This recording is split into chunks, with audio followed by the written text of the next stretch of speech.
while she's sitting in the dining area. Female Hawaiian or simple 140 5'5" medium build wearing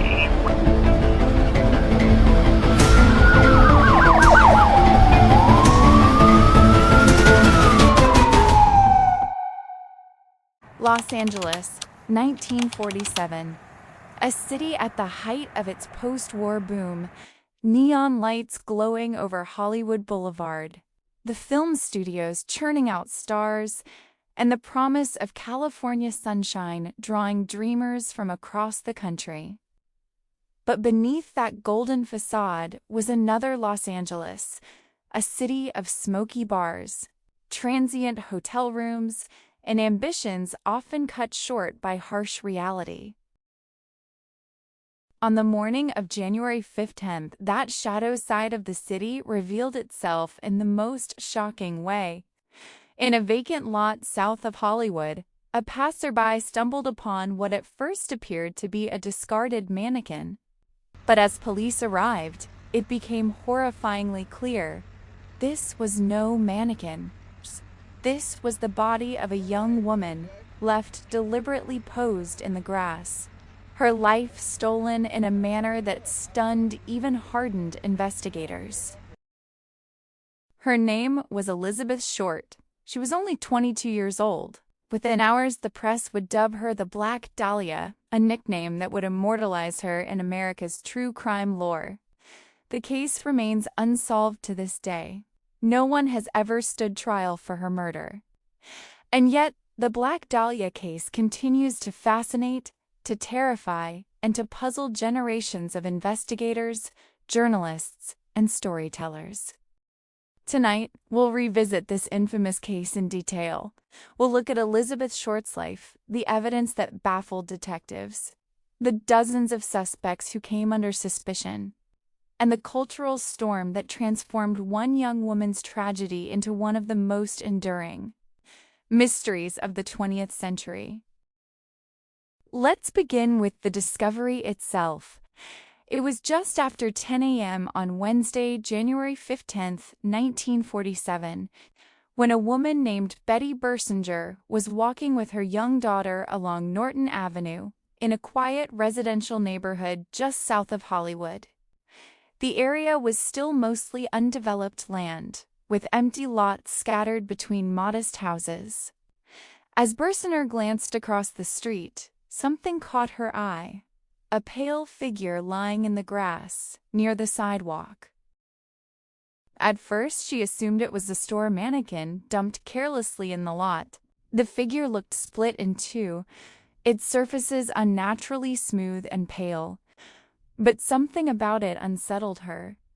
She hurried to a nearby house, called the police, and soon detectives were on the scene. What they found would haunt them. The body was not a mannequin, but that of a young woman. It had been posed deliberately. There were no immediate signs of a struggle at the scene, leading detectives to conclude that she had been killed elsewhere and transported to this location. Within hours, the news broke. Reporters swarmed the scene, cameras flashed, and rumors spread like wildfire. The Los Angeles Herald-Express splashed the headline, "Nude body found in vacant lot." The case would dominate front pages for weeks, sometimes pushing even stories about international politics aside. Police identified the victim as Elizabeth Short through fingerprints sent to the FBI. Elizabeth had been arrested in 1943 for underage drinking, which had put her prints on file. Almost immediately, the press began to shape her public image. They dubbed her the Black Dahlia, allegedly a reference to her striking black hair, her rumored taste for dark clothing, and perhaps even as a play on the recent film noir The Blue Dahlia, released the year before. The nickname stuck. The crime was brutal, too brutal for many to even process. Yet what captured the public imagination was not just the violence, but the mystery. Who was Elizabeth Short, really? Who wanted her dead? And why in such a theatrical way? To understand the case, we need to step back. Before she became the Black Dahlia, Elizabeth Short was a young woman with dreams, flaws, and friendships.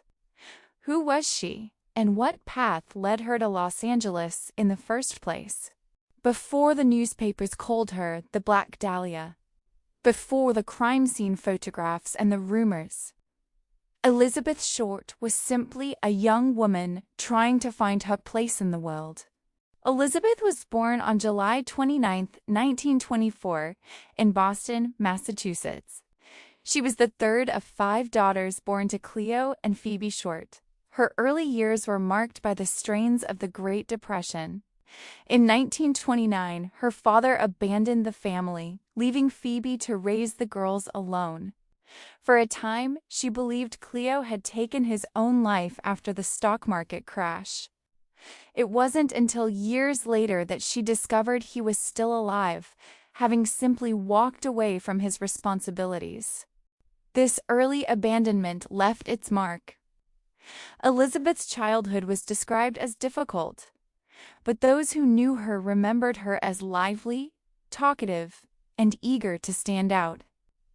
She had asthma and lung issues as a child, which led doctors to suggest she spend winters in warmer climates.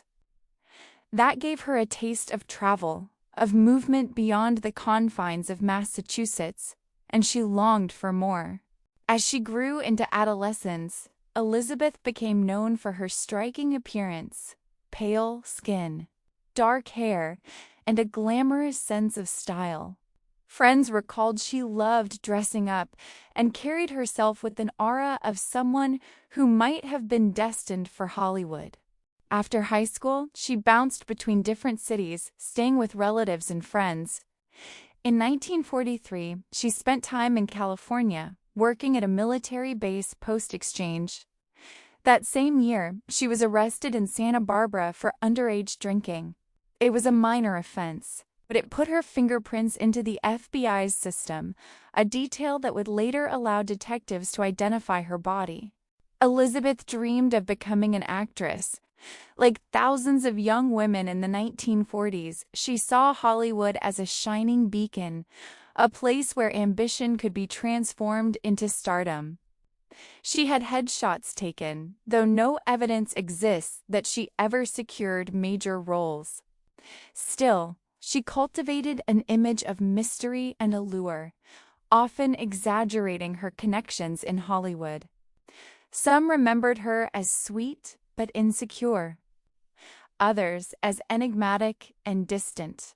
Elizabeth's social life in Los Angeles was a patchwork of acquaintances, servicemen, nightclub owners, aspiring actors. She often depended on the generosity of others for meals, lodging, and companionship. To some, this painted her as opportunistic. At others, it was simply the reality of being young and alone in a city that could be merciless to dreamers. In the months leading to her death, Elizabeth's life was unsettled. She moved frequently, staying with acquaintances or in cheap hotels. Letters suggest she longed for stability, even marriage. She wrote to one serviceman, "When I finally settle down, I want it to be for good." But stability never came. Instead, her name would be forever etched into the annals of true crime. And because of the way the press framed her as the mysterious Black Dahlia, the real Elizabeth Short, the woman behind the headlines, was often lost. To this day, one of the most important steps in understanding the case is remembering that before she was a symbol, Elizabeth was a person, a daughter, a sister, a young woman with dreams that ended far too soon. With Elizabeth's story in mind, let's turn to the timeline of her final days and the evidence that both illuminated and clouded the investigation. The last confirmed sighting of Elizabeth was on January 9, 1947. That evening, she was seen at the Biltmore Hotel in downtown Los Angeles. Witnesses recalled her waiting in the lobby, apparently expecting someone. After that, her movements are uncertain. Some claimed to have seen her at bars or cafes in the following days, but none of these sightings were verified. What we know for certain is that on the morning of January 15th, her body was discovered in the vacant lot on Norton Avenue. The crime scene immediately raised red flags. There was almost no blood at the location, suggesting she had been killed elsewhere and transported there. The precision with which her body had been left suggested staging, perhaps even a message. Police quickly secured the area, but they were already at a disadvantage. Curious neighbors and reporters swarmed the scene before it could be fully preserved. In 1947, crime scene protocol was far less strict than today. This would haunt the case. As the investigation unfolded, more evidence came to light. The anonymous letters. Newspapers received taunting messages, some signed as the Black Dahlia Avenger. One letter even came with Elizabeth's personal belongings, including her birth certificate and photographs. The sender claimed responsibility for the murder. Police could not prove whether the letters were truly from the killer or just cruel hoaxes. The purse and shoe.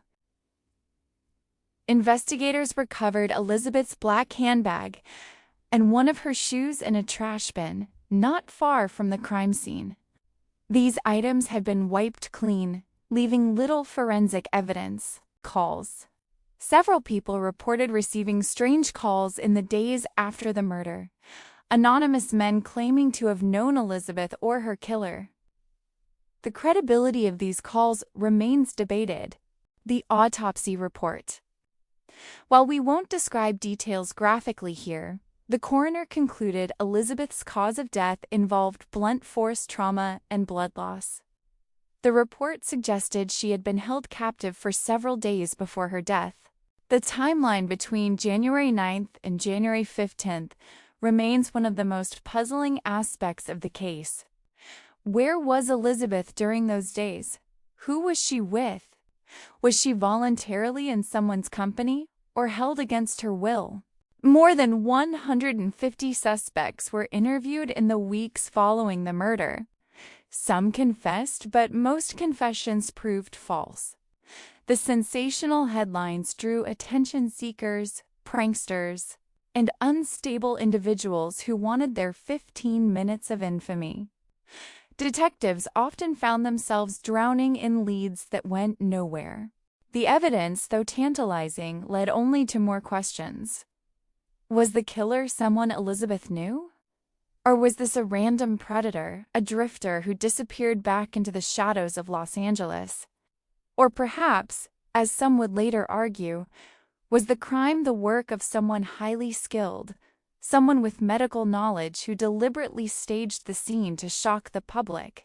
The Los Angeles Police Department faced intense pressure from the very first hours of the Black Dahlia case.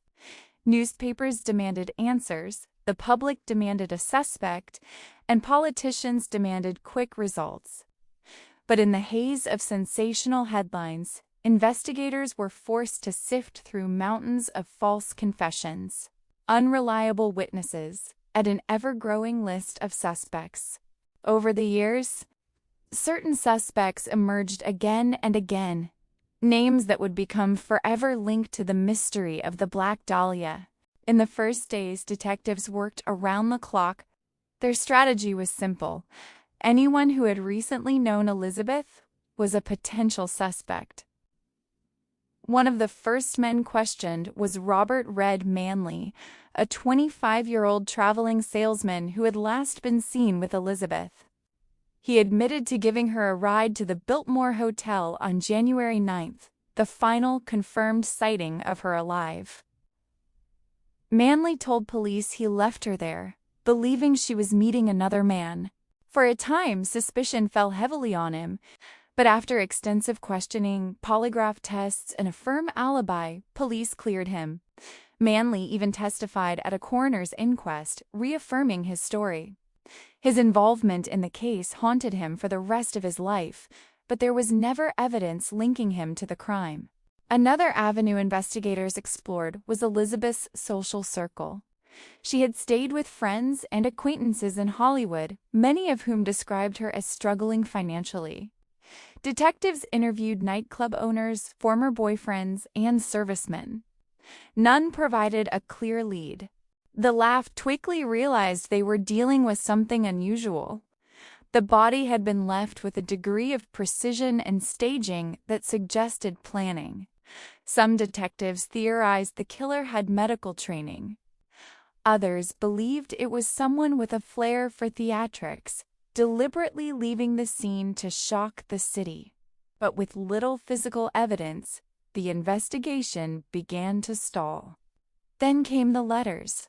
Within days, local newspapers received envelopes containing notes made from cut and paste letters, resembling ransom notes. One package included Elizabeth's personal effects, her birth certificate, photographs, and business cards. The sender identified themselves as the Black Dahlia Avenger and promised to turn themselves in. They never did. The Lapid believed the letters came from the killer, or at least from someone with direct access to her belongings. But the materials had been carefully wiped clean of fingerprints. Without forensic evidence, they were left with tantalizing clues that ultimately led nowhere. In the weeks that followed, detectives would receive dozens of confessions, most of which were quickly disproven. Some suspects were desperate for attention. Others were mentally unstable. One man walked into a police station claiming to be the murderer, only to admit hours later he had fabricated the story. Amid the chaos, detectives narrowed in on a handful of suspects whose names would echo through history. One of the earliest major suspects was Mark Hansen, a Hollywood nightclub owner. Hansen was a well-connected figure in the entertainment world. Elizabeth had briefly lived in his home, along with several other young women aspiring to become actresses. Detectives discovered that Hansen had attempted to pursue a relationship with Elizabeth, but she had declined his advances. Some theorized this rejection might have motivated violence. What deepened suspicion was that some of Elizabeth's belongings, including her address book, were found in Hansen's possession. He explained that she had left them behind when she moved out. Despite circumstantial suspicion, police could never connect Hansen directly to the crime. Still, his name has lingered in the case for decades, often cited as an example of how Elizabeth's social life drew her into proximity with powerful men in Hollywood. Hansen was eventually cleared, but in the public imagination, he remained one of the enduring suspects. Perhaps the most infamous suspect of all was Dr. George Hodel, a physician with a reputation as brilliant, charismatic, and deeply troubling. Hodel's name did not become prominent until years after the murder, when new theories surfaced. He was a wealthy doctor who moved in elite Los Angeles circles. In 1949, just 2 years after the Dahlia case, Hodel was tried, though acquitted, for crimes against his own daughter. During that investigation, police became suspicious that Hodel might also be linked to the Black Dahlia. The LAPD even placed his home under electronic surveillance in 1950 on the recordings. Hodel was heard making cryptic statements, including, "Supposing I did kill the Black Dahlia. They can't prove it now." Despite these chilling words, there was no physical evidence tying him to the murder. He left Los Angeles soon after and spent much of his later life abroad. Decades later, George Hodel's own son, Steve Hodel, a retired LAPD detective, reignited suspicion. In 2003, he published the book Black Dahlia Avenger, arguing that his father had been the killer. Steve Hodel presented circumstantial evidence, photographs he believed were of Elizabeth Short, medical knowledge consistent with the crime scene, and connections to other unsolved murders. Critics of Steve's theory argue that his case is built on speculation and selective interpretation of evidence. Supporters, however, note that George Hodel's wealth, skills, and disturbing behavior make him a compelling suspect. To this day, many consider George Hodel the most likely perpetrator. But without conclusive evidence, his guilt remains only a theory. Over the decades, other suspects have been proposed, some more plausible than others.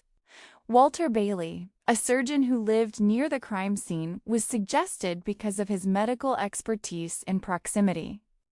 His own family members later speculated about his involvement, but there was no direct evidence. Leslie Dillon, a bellhope and aspiring writer, became a suspect after he corresponded with police about the case. His letters showed an unusual knowledge of the crime. Dillon was briefly detained, but ultimately released for lack of evidence.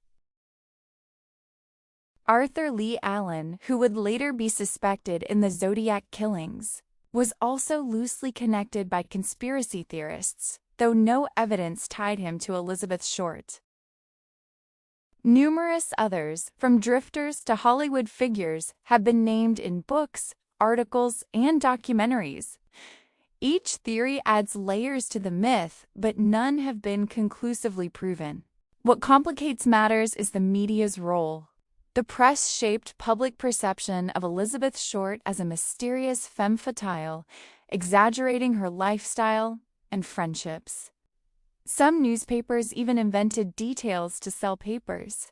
This mix of partial truths, rumors, and speculation created an environment where facts became difficult to separate from fiction.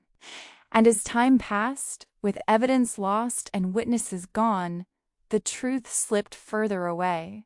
The Black Dahlia case remains, above all, a mystery. No matter how many theories are proposed, how many suspects are named, or how many books are written, the truth may never be known. But mysteries like this remind us of something important. Behind every headline is a human life.